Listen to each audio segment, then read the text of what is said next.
Break the board sports. It's your boy RJ Cash Cole. Click that like and subscribe. We already did part one of MLB. Let's hop into part two here. Again, you can go to YouTube here, create a membership, get you 1 to 3 plays a day across all sports, or you can get every play, every sport for 30 days, 64.99. If we're not up a minimum 7 units, you get the next 3 months for free. That's how good we commit to giving you the best service we can. First game going to hop into. Let's go Boston Red Sox at the Cincinnati Reds. Two really interesting teams. Red Sox, some people think could be a dark horse there for the AL East. And then the Cincinnati Reds, were always just waiting on them to explode. Finally got in the hunt last year, but exited the playoffs early there. Your total sits at 8, 50-50 on the ticket count, 50-50 on the total. Now, as far as the spread goes, 80% of the tickets, 70% of the handles on the Boston Red Sox. 20% ticket count, 30% of the handle here is on the Cincinnati Reds. Now, when you dive in to the game here, Garrett Crochet, the southpaw, who's been absolutely phenomenal over the past few years, is got the call for the Red Sox. Andrew Abbott, southpaw for the Reds, gets the call here. Now, Crochet finished the season a perfect 5-0 with a 1.82 ERA last year. Against the Reds, he's faced them twice, once each of the last 2 years.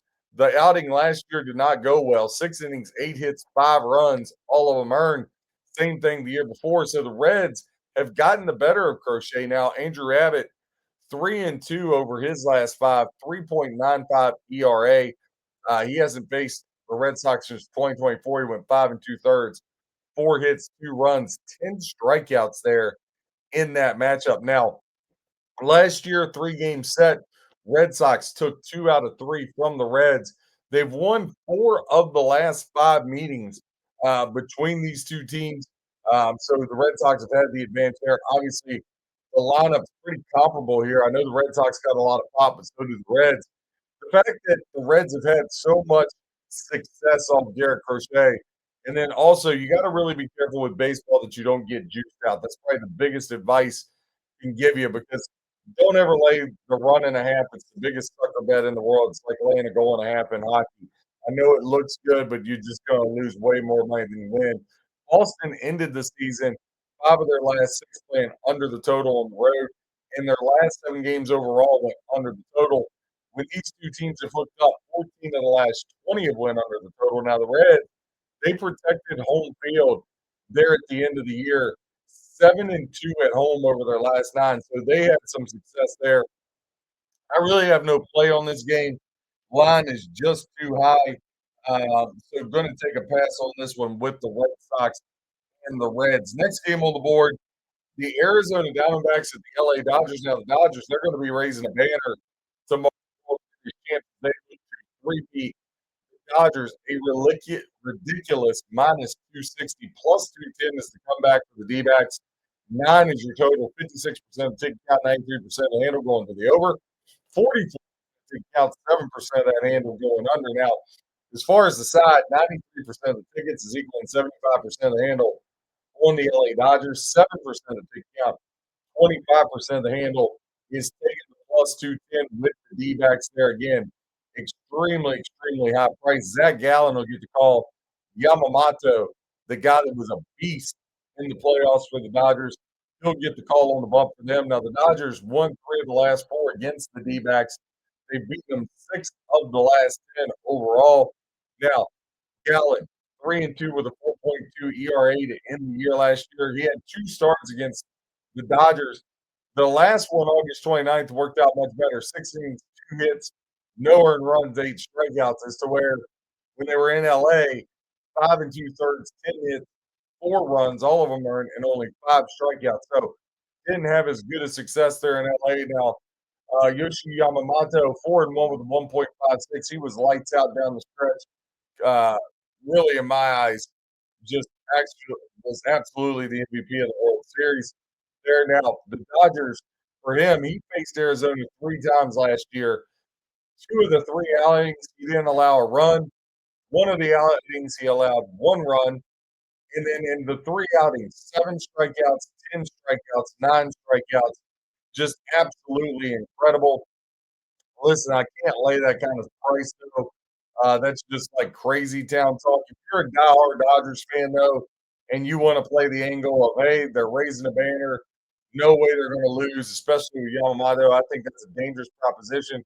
But if I was going to do anything with it, I would do Cubs Dodgers plus 104. Probably your best way to kind of look at that. That's the only way I think you can look at it. You can't go laying 245. And again, that run and a half, I don't care what anybody says. Over the years, it has just turned into be a huge sucker bet. Next game on the board, get into Texas Rangers and the Philadelphia Phillies in this one. Now, the Rangers are going to send Nathan Eovaldi to the bump. Christopher Sanchez, who could have very easily been the Cy Young Award winner over in the National League, the Southpaw gets the call for the Phillies. Now, the Rangers, Freeman over at third, he's on the 10-day. Other than that, just pitching issues as far as DL. But Evaldi, 5-0 with a 2.38 down the stretch for Texas last year. He has not faced the Phillies though since 2023 when he did 6 hits, 3 runs, all of them earned. Now, Christopher Sanchez, again, the Southpaw, phenomenal last year. And down the stretch, though the win-loss column didn't show it, 2-3 with a 1.99 over his last 5 starts. He faced Texas one time last year back in August, 6 innings, 6 hits, 1 earned run. He was absolutely incredible in that start for the Philadelphia Phillies. Now, the Phillies are laying $1.60 plus 135 as a comeback for the Rangers. 8 is the total, 62% the tip count, 94% of the handle, going under 8. And then 38% tip count, 6% of the handle going over 8. When you look at the sides, all Phillies all the time, 85% tip count, 83% of the handle. As to where 15% of tip and 17% of the handle going to the way of the Rangers. Again, line's really high. I think there's better options on the board than getting stuck there with a big money line price. I lean Phillies, but just going to stay away. This Ranger team, I really like them. I like both of these teams. Just a stay away for me here in this one. Last game I want to end on. Again, like, hit, subscribe. The Detroit Tigers and the San Diego Padres. Now, Terrence Skubal getting the call against Nick Pivetta. Skubal and the Tigers, minus 130, plus 110 is a comeback on the Padres. 75% the tick count, 79% of the handle laying it with the Tigers. 25% tick count, 21% of the handle taking the Padres. 7 is our total. Huge majority, not of ticket count, only 57%, but money, 92% on the under here. So a lot of love here on the under. Now, Skubal, 1-4 down the stretch of his last 5, but he had a 1.65 ERA. He has not faced the Pirates since 2022. When he did, he didn't give up any earned runs. There was 2 in that outing, but neither one of them earned. Nick Pivetta really good down the stretch, 2-3 with a 3.18. Now, he faced the Tigers last year back in April, 7 innings, 2 hits, no earned runs, 6 strikeouts, and then faced them twice the year before, both of those in a loss, but only giving up 2 runs in each of those 2 outings. For me, again, a lot of times you get both teams aces here on day one. Just tends to be a little bit of a stay away from me. Just don't want to get bit out there. We got home. We won the first game of the season here with the Yankees. We're 1-0. I know I'm not going undefeated, but again, baseball, arguably my best sport last year, over 57 units up. The year before was up 64 units. Now Detroit 6-14 their last 20. 2-5 on the road their last 7 against the Padres. Padres 7-1 their last 8 at home. 5-2 their last 7 at home against the Tigers, and 8-3 their last 11 overall. Again, I'm staying away from this one.